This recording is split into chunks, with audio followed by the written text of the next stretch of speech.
स्वागत है आपका मेरे इस प्यारे से चैनल द इंडियन अकेडमी पे। ये है आपका सेट 31। ओके। अगर आप मेरे चैनल पे नए हैं तो जितने भी टोटल सेट मैं करा दिया हूँ आप पहले उसको देख लो, ठीक है, क्योंकि बहुत सारे क्वेश्चन रिपीट हो रहे हैं, ताकि आप एक अच्छे से आप इसका अनुमान लगा सको कि PYQ का कितना वैल्यू होता है, ठीक है। तो चलिए स्टार्ट करते हैं बिना देरी किए। क्वेश्चन पहला कह रहा है कि 2023 की विश्व प्रसन्नता सूचकांक के अनुसार, ठीक है, हैप्पी इंडेक्स, ये हैप्पीनेस इंडेक्स है, ठीक है, कि कोई भी देश कितना खुश है, सुखी है, ठीक है। निम्नलिखित में से किस देश ने सर्वोच्च रैंक प्राप्त की है, मतलब इस चारों में से सबसे ऊपर कौन है आपका। तो चारों में से सबसे खुशहाल देश कौन होगा आपका। पाकिस्तान तो बिल्कुल नहीं होगा और बांग्लादेश भी बिल्कुल नहीं होगा, ठीक है। अगर आप सोच भी सकते हो तो नेपाल या तो श्रीलंका। तो श्रीलंका में अभी क्या हुआ है आपका 24 में हुआ था ना आपका ये विद्रोह। तो 2023 की बात कर रहा है, तो नेपाल में वैसे भी अभी तो विद्रोह है, 25 में चल रहा है, लेकिन 2023 के टाइम में नेपाल जो है ना वो खुशहाली के मामले में इन तीनों से ऊपर था, ठीक है, नेपाल।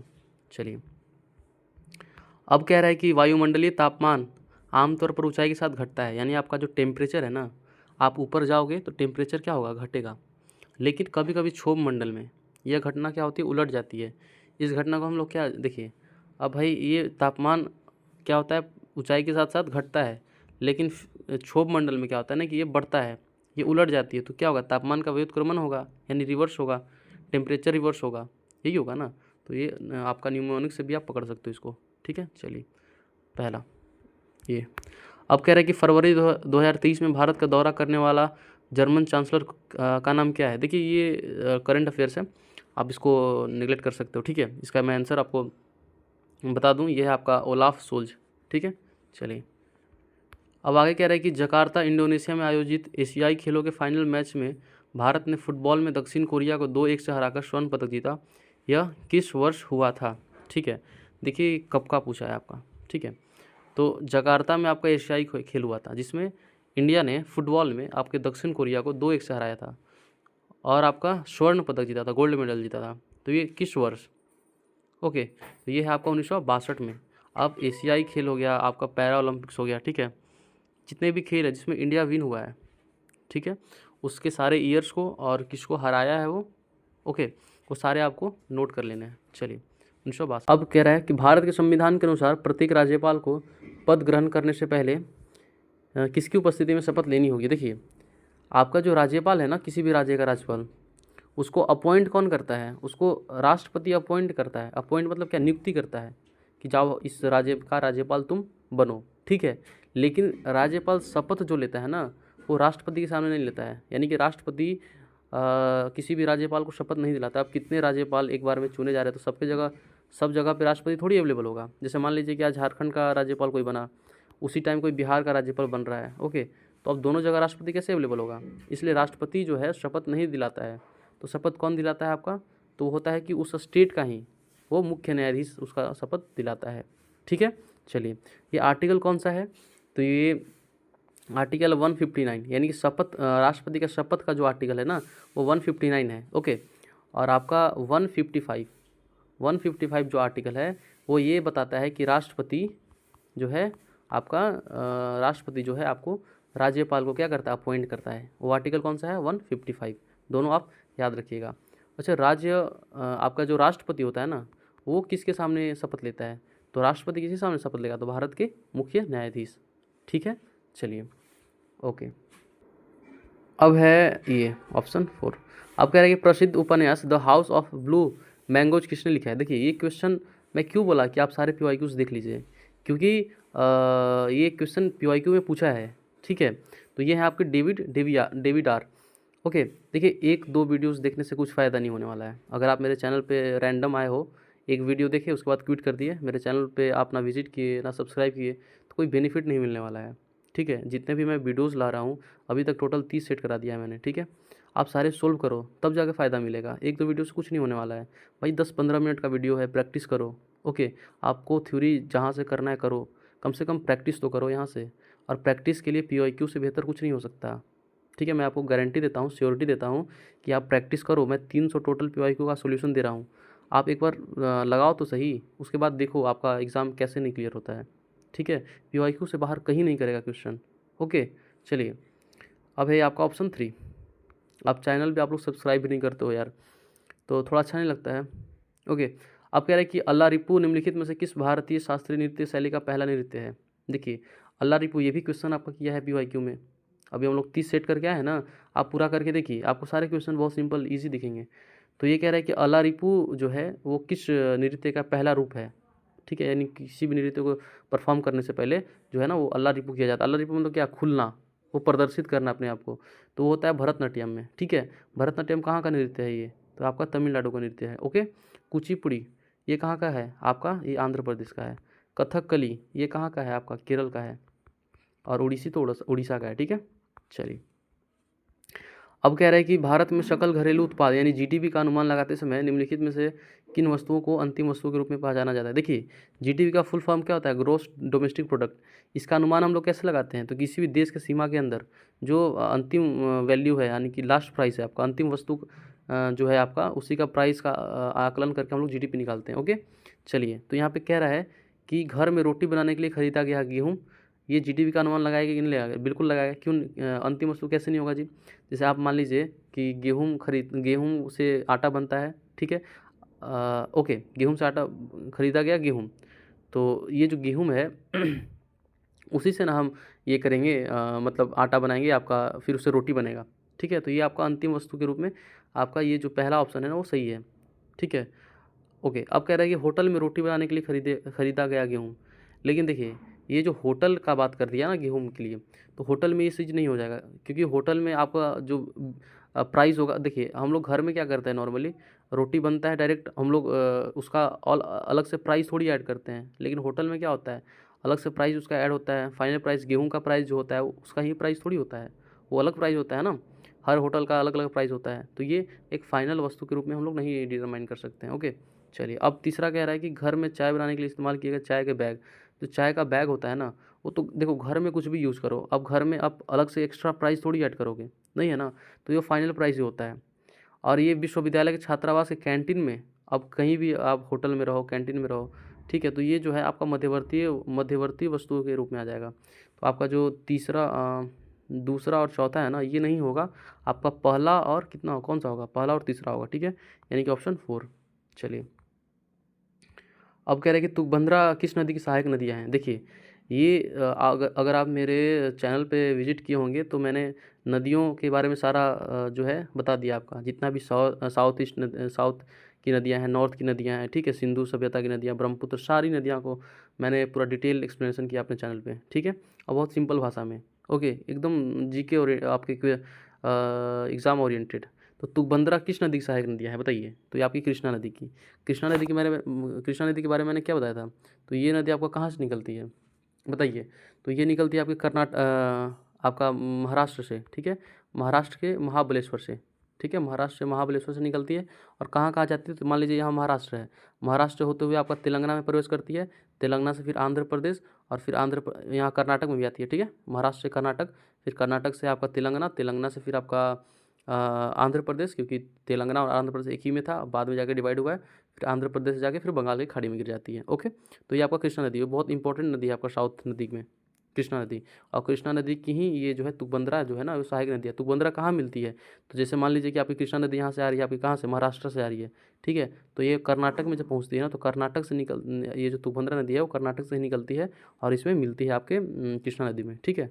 चलिए, अब है ये गोदावरी, इसके बारे में कुछ देख लेते हैं। इसको बोलते हैं दक्षिण गंगा, ठीक है, क्योंकि दक्षिण भारत की सबसे बड़ी नदी है ये गोदावरी।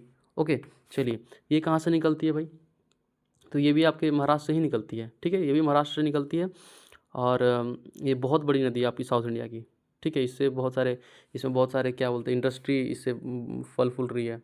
ओके, चलिए, तो ये आपका कृष्णा नदी हुआ। तो इसका इसका कोई सहायक नदी आगे बताओ, पैनगंगा, ठीक है, पैनगंगा, आपका इंद्रावती, इंद्रावती मेन है इसका एक सहायक नदी, ठीक है। चलिए, तो सारे आपको याद करने होंगे। ओके, जो भी आपके साउथ की नदियां हैं, आपके नॉर्थ की नदियां, उनकी सहायक नदियां, आप पूरा गंगा का रिवर सिस्टम याद कर लो। मैंने बहुत सिंपल भाषा में आपको बताया गंगा के बारे में, एक बार मेरे वीडियोस देखो, आपको बहुत पसंद आएगा वो, ठीक है, मेरे कॉन्सेप्ट्स। अब है आगे, कह रहे हैं कि संविधान को अपनाने के साथ ही भारत ने किस दिन खुद को एक संप्रभु लोकतांत्रिक और गणराज्य राज्य घोषित किया। देखिए हिंदी थोड़ा सा टिपिकल लैंग्वेज है, ओके, तो आप इंग्लिश में भी देख सकते हो क्या क्या कह रहा है। डेमोक्रेटिक, ठीक है, Republic state and adoption of constitution. तो हम लोग कॉन्स्टिट्यूशंस को कब एडॉप्ट किए हैं, ठीक है, तो 26 जनवरी 1950, सिंपल। तो यही बोल रहा हूँ मैं, इंग्लिश क्या होता है ना यार, लैंग्वेज मैटर नहीं करता, आप किस लैंग्वेज में सवाल को सोल्व कर रहे हो वो ज़्यादा मैटर करता है, ठीक है। आप हिंदी में अगर यहाँ पर देख रहे हो तो किस दिन खुद को एक संप्रभु लोकतांत्रिक राज्य घोषित किया, ठीक है। आप ये बहुत सारे स्टूडेंट होते हैं ना 1949 और 1950 में, क्या यहाँ पे थोड़ा सा कंफ्यूज हो जाएंगे कि एक बार 1949 में भी कंप्लीट हो गया था, तो क्या 1949 ही होगा, नहीं। लेकिन जब आप इंग्लिश में देखें तो वहाँ पे क्या था कि आप एडॉप्ट कब किए हैं, तो एडॉप्ट हम लोग कब किए थे, 26 जनवरी 1950 में, ठीक है।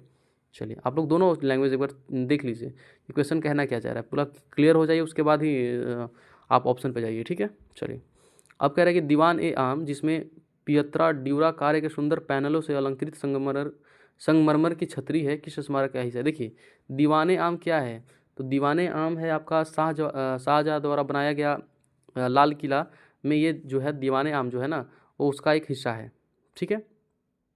ये दीवाने आम में होता क्या था, देखिए नाम से ही पता चल रहा है, दीवान ए आम, आम मतलब क्या, नॉर्मल, ठीक है। यानी कि यहाँ पे नॉर्मल पीपल, यानी कि जो जनता लोग है ना, वो आते थे दीवाने आम में और अपने जितने भी प्रॉब्लम्स है ना वो उसको सुनता था, कौन, शाहजहाँ सुनता था, ठीक है।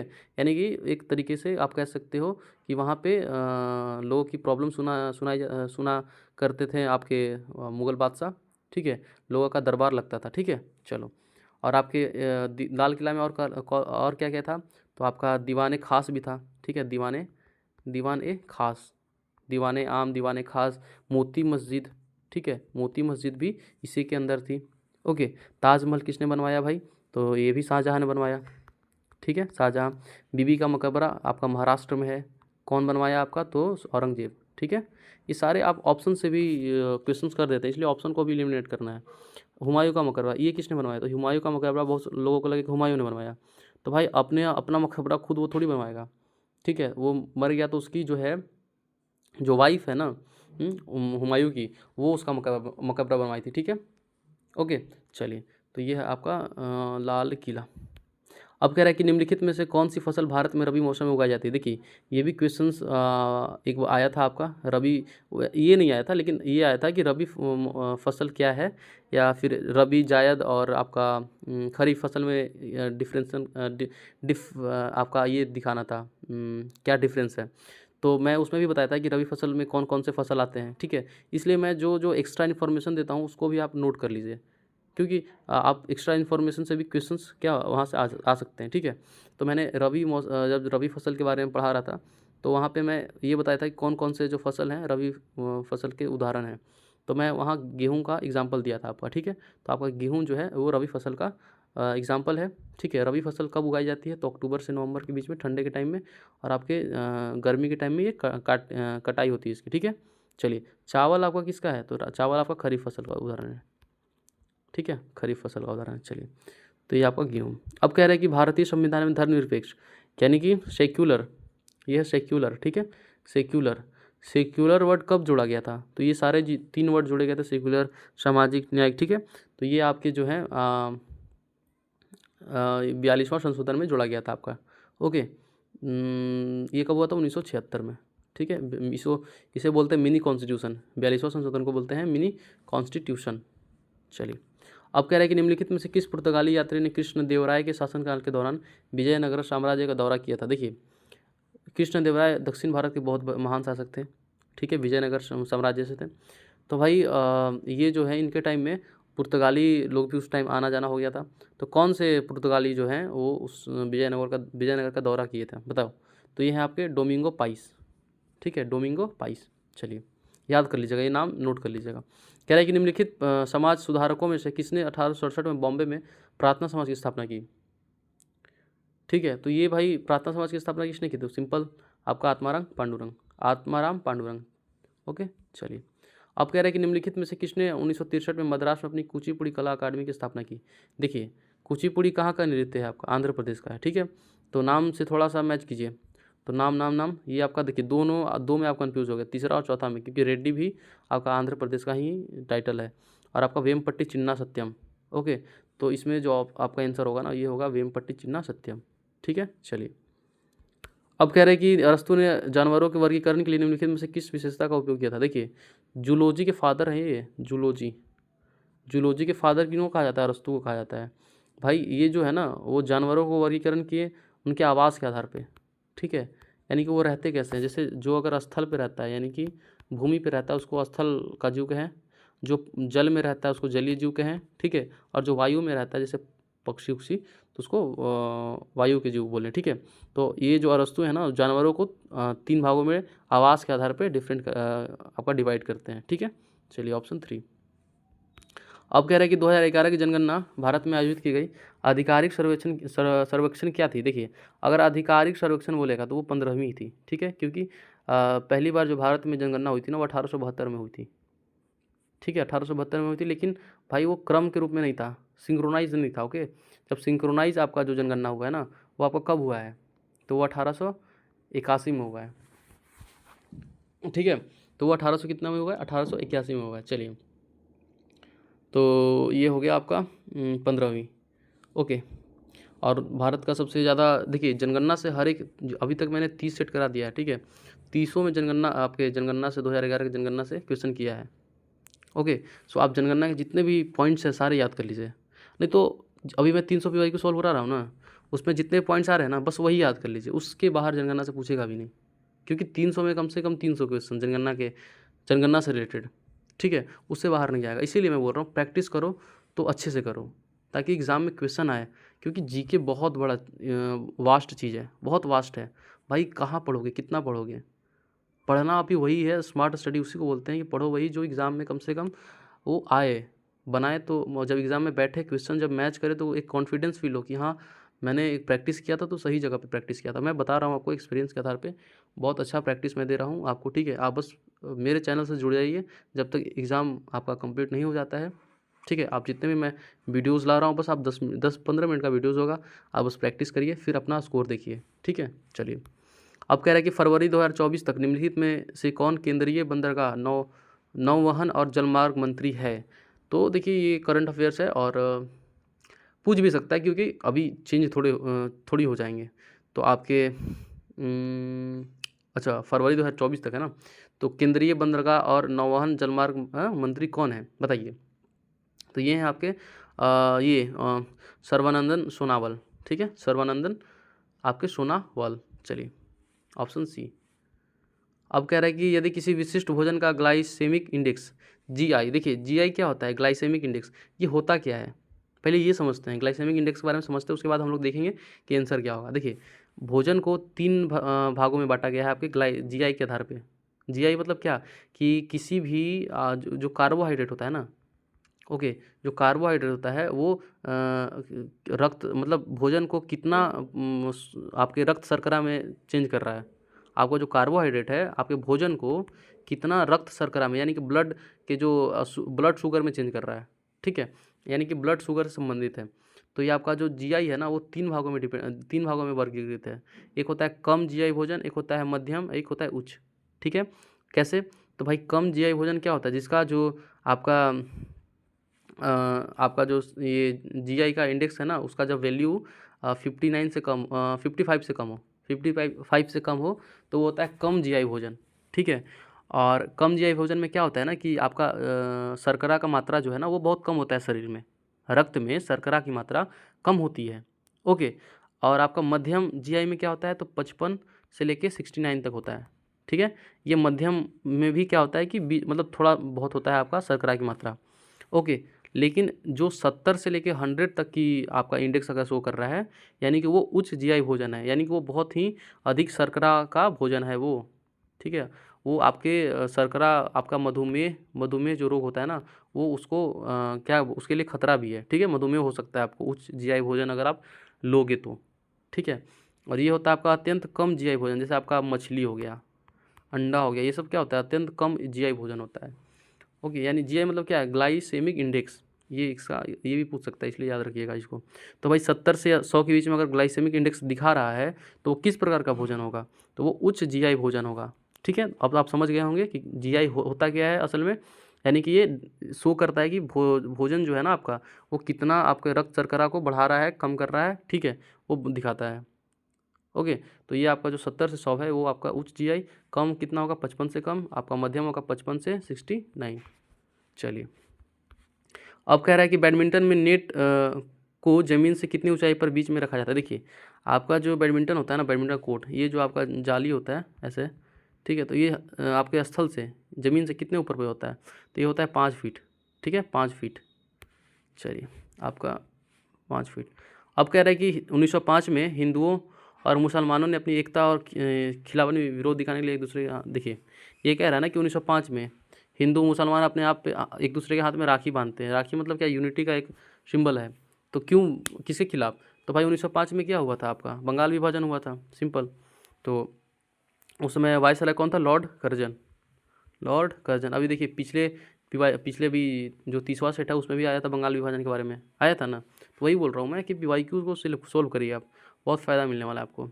अब कह रहा है कि निम्नलिखित में से कौन सा कथन डाल्टन के परमाणु सिद्धांत के सही सिद्धांत है। तो डाल्टन का परमाणु सिद्धांत के भी क्वेश्चन था आपका, नहीं वो जे थॉमसन था ना। चलिए, तो डाल्टन का परमाणु सिद्धांत देखते हैं क्या कह रहा है। ये कह रहा है कि सभी प्रकार परमाणु से बने होते हैं, सभी जो पदार्थ है ना वो परमाणुओं से बने होते हैं। ये परमाणु रासायनिक अभिक्रिया में भाग लेते हैं, तो ये बिल्कुल सही है।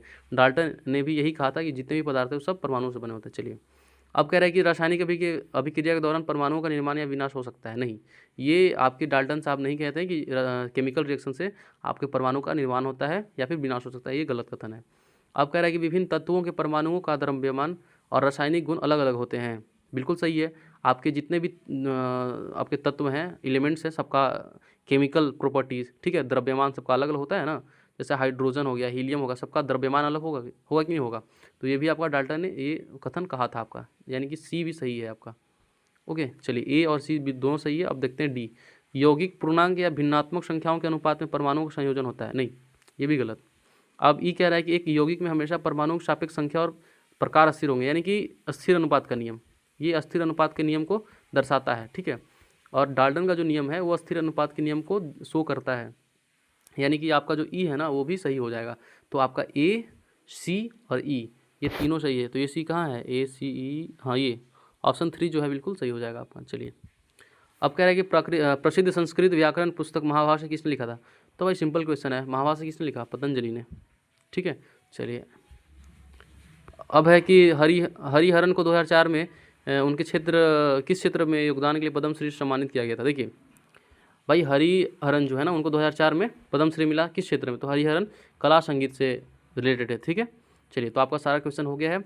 अगर वीडियो पसंद आए तो आप चैनल को सब्सक्राइब करिए, वीडियो को लाइक कीजिए, थोड़ा कमेंट भी करिए कि क्या अच्छा है, क्या थोड़ा सा सुधार मैं कर सकता हूँ उसमें, ठीक है। आप लोग कुछ रिव्यू करोगे तभी ना मैं भी बेहतर करूँगा अपने आप को। तो चलिए, वीडियो को अंत तक देखने के लिए धन्यवाद। कल एक नए वीडियो में जल्द ही मिलते हैं। Bye bye, thank you.